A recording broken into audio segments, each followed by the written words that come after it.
Welcome to Not Just Money with your hosts, Doretta and Li. This isn't your typical podcast about finances. It's a podcast about all the money conversations we aren't having, sometimes not even with ourselves. Join us on this journey of hard truths, lived experience, and the wisdom that comes from both.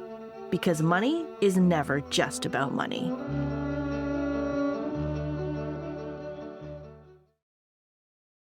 Really? It's so cold today. I shivered all the way to my cafe this morning. And yet you still went.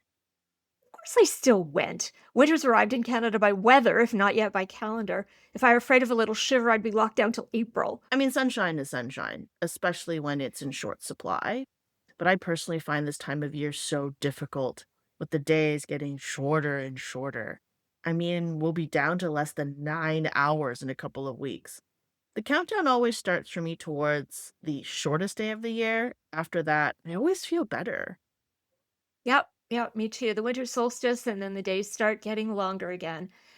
And looking ahead to that, with December drawing to a close, why don't we look ahead to the new year and talk about resolutions? You know, the kind where you resolve to do better, feel better, be better. And then promptly fall off the resolution wagon by February. According to some polls, only 10 to 20% of people who make resolutions manage to keep them. And I suspect that's high because the polls tend to be based on self reporting. There are a number of polls that suggest that 80 to 90% of them fizzle out by end of February.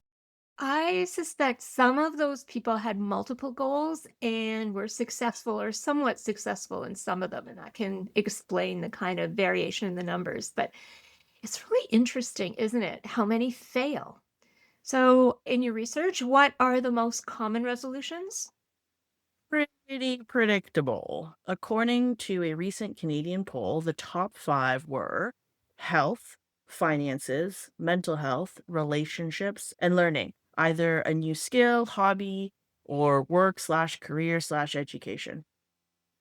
So, finances were number two. What percentage? 58%. But you're right. People who make resolutions, just under 50%, according to the latest poll I found, tend to make multiples. 71% had health related goals. Hello, the ones we've all made at some misguided point: losing weight, eating less or better, starting to exercise or exercising more, quitting or cutting back some bad habit, probably smoking. And one thing I was looking for was giving up or cutting back on social media, but I couldn't find much on that specifically, though maybe that's a survey design issue.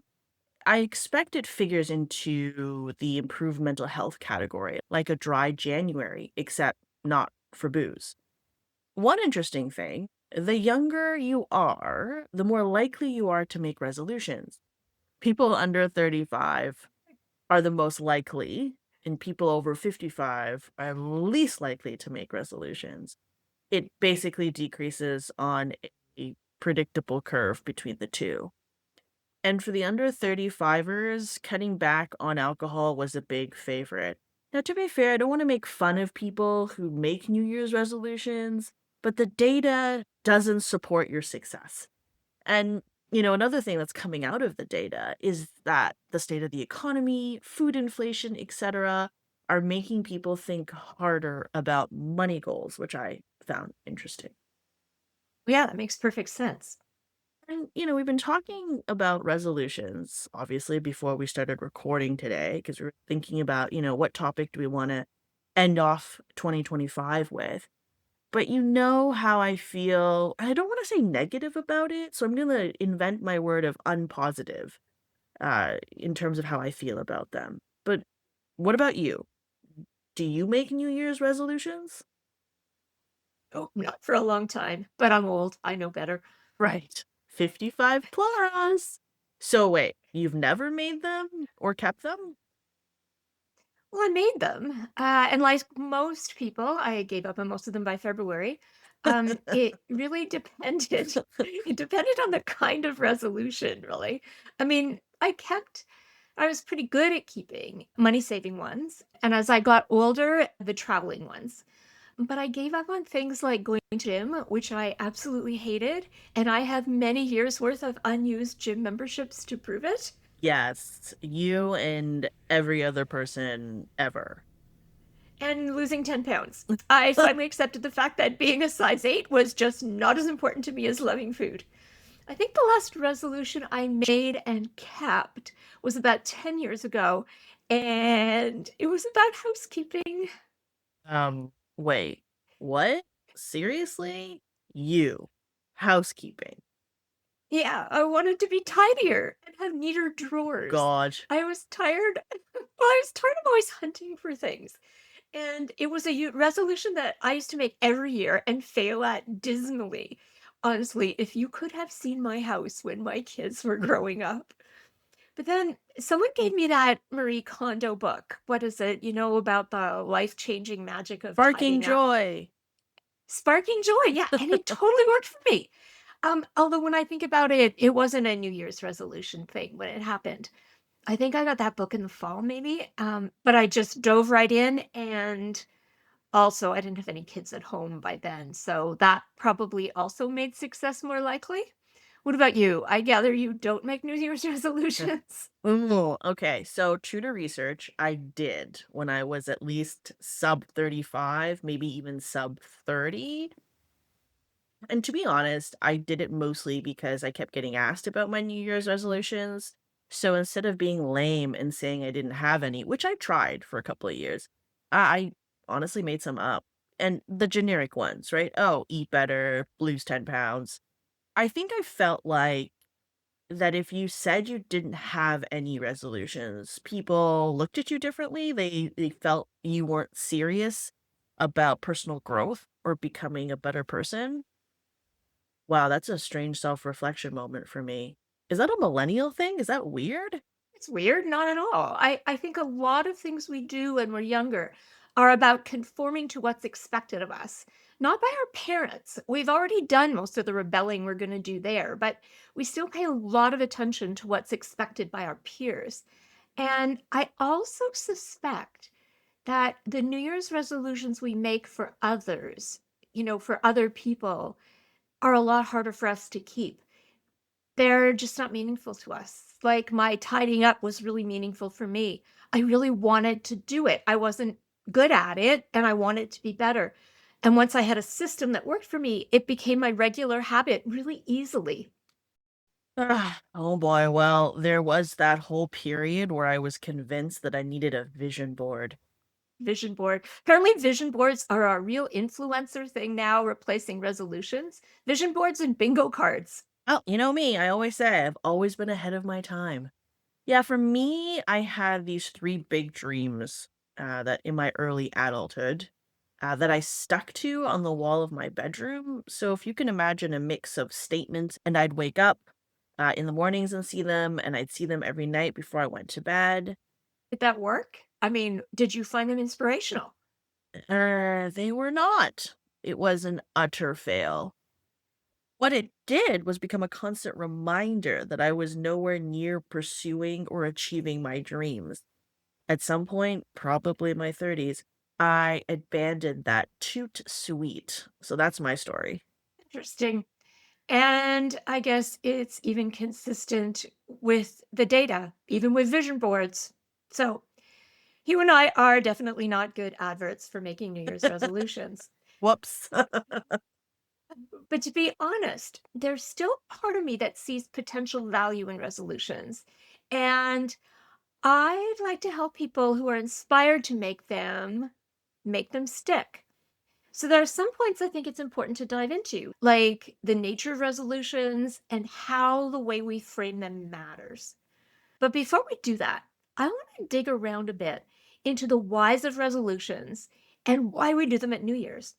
What we call New Year's resolutions actually have this long, deep multicultural history. And I think by exploring those a bit, we can maybe learn something about ourselves that might help us make and keep resolutions, including money resolutions, that will really make our lives more fulfilling and more joyous. Oh boy. Another Doretta rabbit hole. I am a little apprehensive about this, but also morbidly curious. Funny. So so here's the oldest records we have of New Year's resolutions date back about 4,000 years to the ancient Babylonians. And Babylon, for those of you not up on your ancient history, was in present day Iraq. And their promises were about money. There was a book that was really interesting, and gosh, I must have read that like a decade ago. Um, shoot. Let me look this up. Uh, Babylon Book of Money. Yes. The Richest Man of Babylon. It's a great foundational reading. So what they promised the gods that they'd repay their debts and return stuff that they'd borrowed.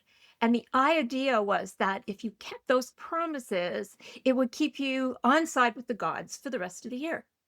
So is that why Babylon was ultimately destroyed? Failed New Year's resolutions? I mean, history could be telling us we were always doomed to fail. God, you really are taking a hard line on New Year's resolutions. Sorry, can't help it. But I think what gets more interesting and more directly relevant for us today, at least in the Western tradition, was Julius Caesar and Rome. Again, I hate to point this out, but another dead civilization. You are really not winning at selling this. Et tu, Brute? Hardy har har. Good old Julius established January 1 as the start of the year around 46 BCE, and he named it for Janus, who was the god of beginnings and gates and transitions. Which is where we get January. It is. And here's the interesting thing about Janus. He had two faces, one looking back and one looking forward. Seriously, just Google him. And when Romans started making resolutions to Janus, they did it by looking backward and forward. They examined the previous year and they looked ahead to the next year. And from all the writings left behind, what they promised was moral improvement, kindness, honesty, better behavior. Okay. Yeah, I think that's kind of cool. Yeah, it is. And it actually got absorbed into Christianity. So by the medieval period, the first day of the year had what they called watch night services. And that was when Christians did as the Romans had done.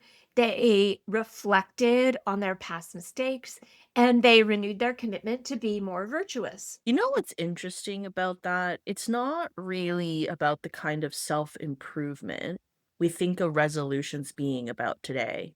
I know, right? It was really about moral and social recommitment, about being a better person, a better community member. And that tradition would actually hang on until about 200 years ago. So it was by the 19th century that New Year's resolutions started to become a lot more secular, less about keeping the gods on side and more about improving your personal health, your finance, and your habits. Cool. And note, those are the same big three that resolutions are about today. So that's the Western tradition in a nutshell, and it's not unique. Many cultures have a point of reflecting on the prior year and having good intentions for the new year. What about the Lunar New Year? There are some interesting traditions. I'd say they're more about superstitions rather than setting intentions. There are a lot of renewal in the sense of cleaning out the previous year. So we clean the house, we throw out old chopsticks and bring in new ones. We hand out red envelopes because sharing wealth welcomes in good fortune and more wealth later, of course. And then there are strange rules, at least I find them that way. At the start of the year, you don't want to clean yourself or your house in the first few days of the new year, as this washes away the good luck or the new year good luck. We also pay our respects to our ancestors as a way to ensure they continue to watch over our descendants and ultimately don't curse us. We also hang characters or Chinese characters that represent fortune, health, and luck, but we hang them upside down, and actually I have no idea why they're upside down. They just are. I'm sure there's a really good reason. But yeah, that's all I got. There are a few parallels with the Western tradition of New Year's resolutions. I guess. But why do you think looking back and across like this is important? Well, first of all, I just find it interesting, and you know me, interesting is a good enough reason in and of itself. We're not just about money, remember? Uh-huh. But more relevantly, it gets a kind of universality about why we're driven to make resolutions at this time of year. I mean, time, the way we think about time, is a human construct. And as humans, we respond really powerfully to landmarks in time, which of course are also human constructs. New Year's, birthdays, even Mondays. They somehow give us the feeling of a clean slate, and that makes us more motivated. Psychologists call it the fresh start effect, like fresh snow on a ski slope. I hate Mondays, so that doesn't apply to me.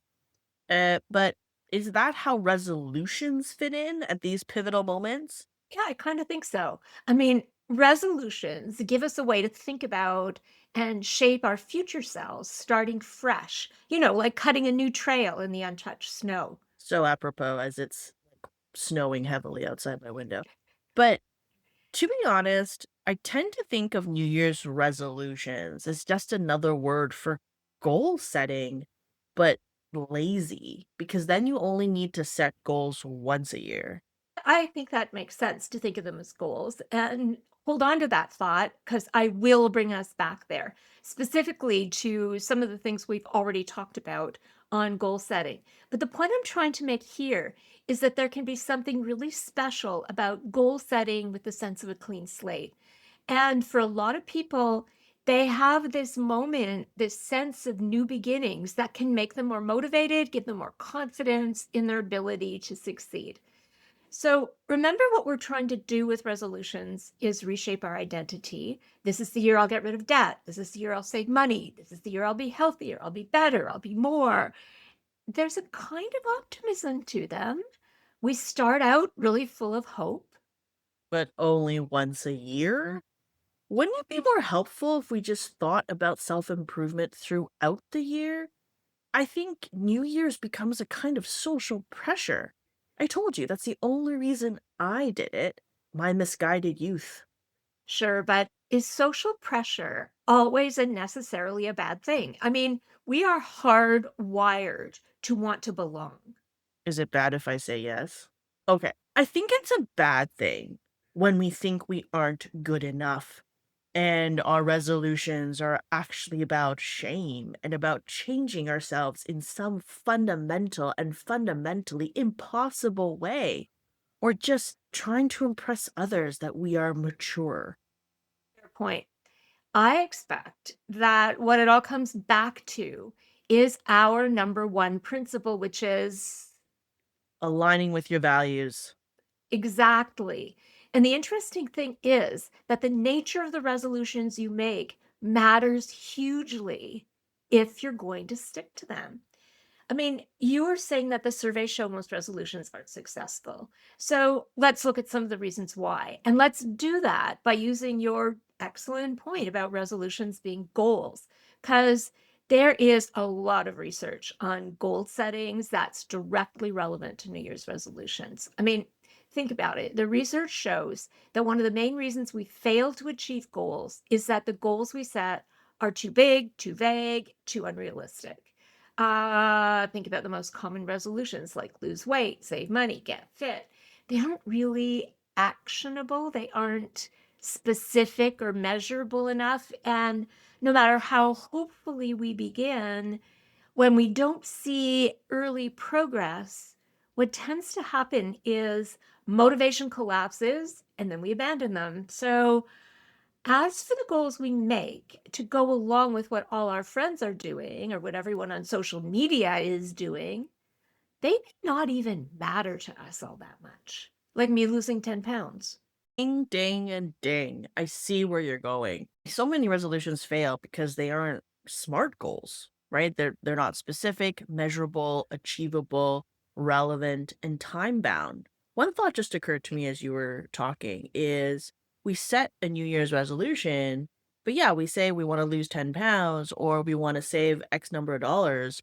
But do we even say that it's within the year before our next New Year's resolution? Or is it like in perpetuity? That's going to be my goal. Yeah, exactly. I think that's all of those things around SMART goals play into it. All right. So, for our listeners, for a review of SMART goals, go back to episode 2 on saving, where we break them all down. What a SMART goal does is get specific enough that you can actually see how that translates to your life and is broken down to components so you can get there within a certain time. Too often, our goals are so lofty that it isn't possible to achieve them in a year, never mind overnight. Really important SMART goal review.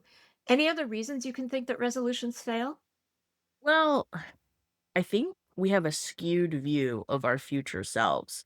We tend to think that tomorrow's us is a better version of us when actually it's still just us, but in the future. So, unless we get very thoughtful about change, tomorrow's you is exactly today's you.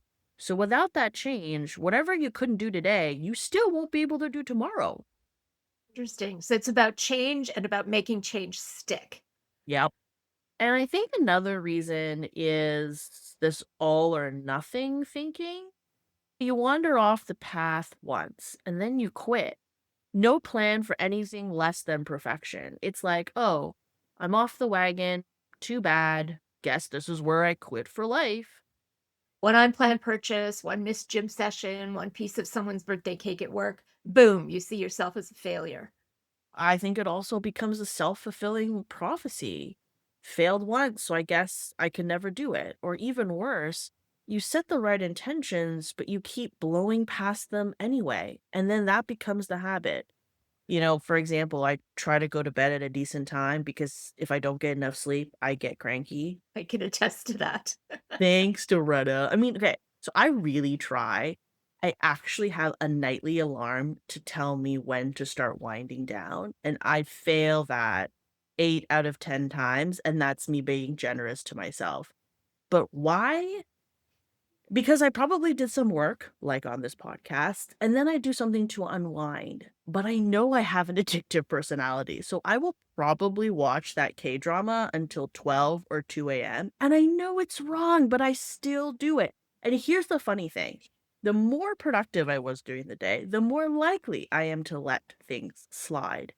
Maybe it's a willpower thing too. You only have so much of it in a day. And another reason I think resolutions fail is because of their, sheer quantity. We kind of saw that in the survey data. People make multiple resolutions and try to change too much all at the same time. I mean, if you think about it, I try to go to bed at a good time every night. Is that too much?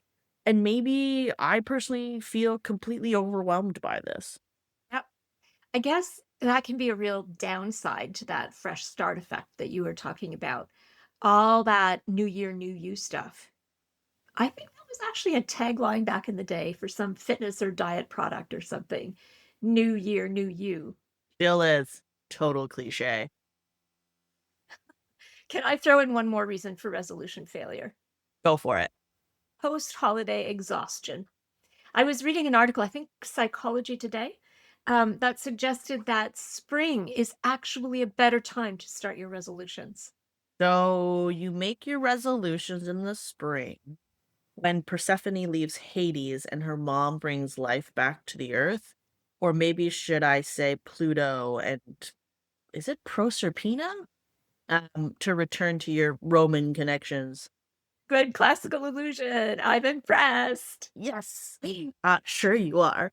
Um, anyway, there are a lot of reasons why resolutions don't work and why we tend to abandon some or all of them by February. But, even as a naysayer like myself, it does work for some people. Doretta will attest to that, to her Marie Kondoing her life. So, how about we explore some ideas on what does work besides starting your resolutions in the springtime? Okay, I know where you want to start, which is where you always want to start by aligning with values. So go. Well, values are the only place to start. If resolutions are really going to matter, they need to be meaningful. And if they aren't directly and specifically connected to your own personal values, they tend to lose meaning really fast. It's like you're a boat without an anchor. So the place to start is with your core values like health, connection, security, creativity, adventure, family. And I do think there needs to be an impetus to it all. Maybe you have a family history of diabetes, so exercise and eating well is critical. Or maybe you want to jump into a new career, so learning a new skill or getting back into shape is necessary to your success. It has to be tied to more than just, I want to lose 10 pounds or I want to save $1,000. So what? For what? The reason you want to do that matters, and that reason should be intrinsic. It should be for you, about you, from your core. I like that. And it's really supported by what a lot of research around goal setting tells us, which is basically that process goals trump outcome goals every time. More words. So, outcome goals are things like save money or lose weight. Process goals are way more specific. They're like set up an automatic withdrawal of $50 a week to savings or replace desserts with fresh fruit on weekdays. You focus on the specific things you can do that help you move towards the outcome rather than on the outcome itself. In other words, you make your resolutions SMART goals and connect them directly to your values. Exactly. That's what tends to work best. Think about it this way. Resolutions are ultimately about change, and change happens with behavior, new routines, new habits. So, really, your most likely route to success is to replace vague or super ambitious resolutions with small steps because small steps are achievable and they help you form the good habits you want to form. They aren't overwhelming. Yeah, I couldn't agree more. Let's say one of your core values is health, and right now you're very sedentary, so you resolve to walk 10,000 steps a day. Truth is, you're pretty likely to quit after a few days. But what about a 10-minute walk after work? That you can do. And before you know it, it's 15 minutes, 20 minutes, and maybe add some time at lunch. That's how a SMART goal supports a core value. It's also a great opportunity to listen to podcasts, not to be self serving or anything. Hint, hint, wink, wink. Right. Oh, also automate if you can, like savings, for example. If you have consistent income, make a point of having money moved right away into a savings account. Set up reinvestment of additional funds or any dividends you get in those accounts. You never have to think about it. So it's created the good habit for you automatically. Another way to make resolutions stick is to focus on the process and not on trying to achieve perfection. The question to ask yourself isn't, can I do this every single day? That just sets you up for failure.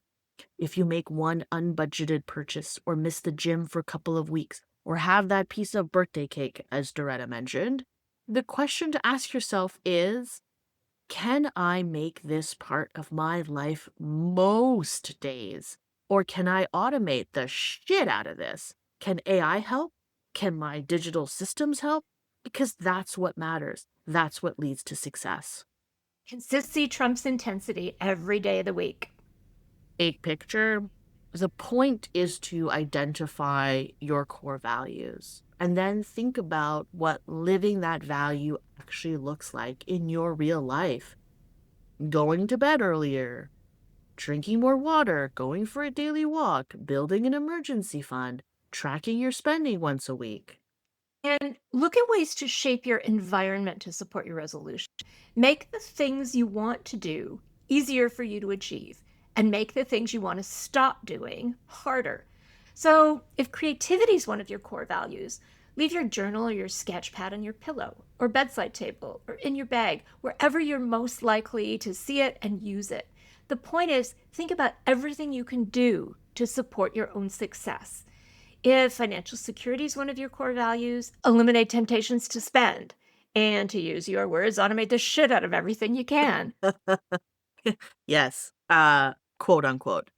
And build in accountability. Share your resolutions with a trusted friend who can be counted on to hold your feet to the fire. And the keyword there is trusted. We're not talking about posting your resolutions to social media. This is about someone you can actually count on to be supportive and also to help you stick to it. I also want to say a few words about celebrating success. I don't think we do it enough. Here at Not Just Money, we are all about celebrating all the wins, including and specifically the small ones. Success creates momentum, and momentum creates identity. That's where the magic happens. Every small win contributes to your journey of becoming the best version of yourself. The person who is working towards financial security, practicing healthy eating and sleeping and moving, writing and drawing more, spending time with your family, etc., etc., etc. I love that. I just love it. So, on that note, 3 key learnings from today. The first one, root your resolutions in your values. What's truly important to you? Tie your resolutions directly to what matters most. Vague, imprecise resolutions, especially ones that arise from shame and from just generally considering ourselves unworthy, are pretty much doomed to failure. Second, and this brings us back to where we started with the roots of resolutions, don't skip the reflection stage. It's really important for 2 reasons. First, it matters from the perspective of aligning with your core values. And second, it's really important to look back at the person you've been as you form your resolutions.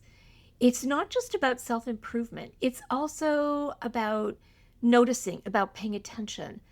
What was joyful in your year? Do more of that. And what is really possible right now in your real life today? Do that. Reflection is the beginning of wisdom, and you can do this. Here, here. And finally, remember that resolutions are essentially goals. So make them smart, specific, measurable, achievable, relevant, and time bound.